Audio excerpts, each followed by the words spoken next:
ខ្ញុំនឹងថាអ្នកទាំងអស់គ្នាពេលនេះសុទ្ធតែអាសាចង់រំខ្លាំងណាស់ពេលនេះខ្ញុំសូមប្រកាសពិធីរំលែកចាប់ផ្ដើម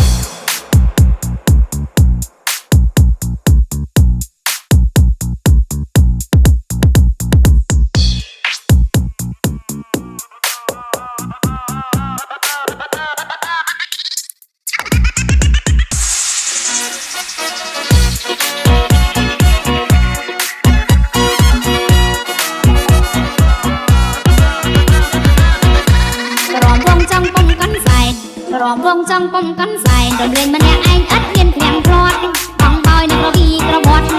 ងបយនឹងរវីក្រវត្តក្រវែងខ្លួនគាត់ក្រវីក្រវា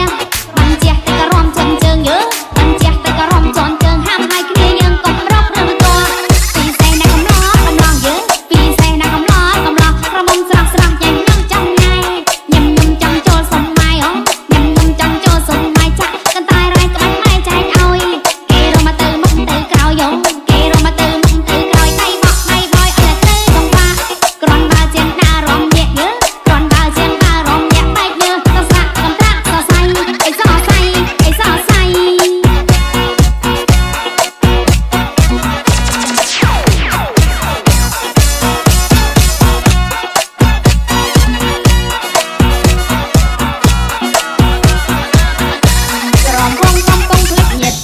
រំវងកំពុងភ្លេចញាតបើតា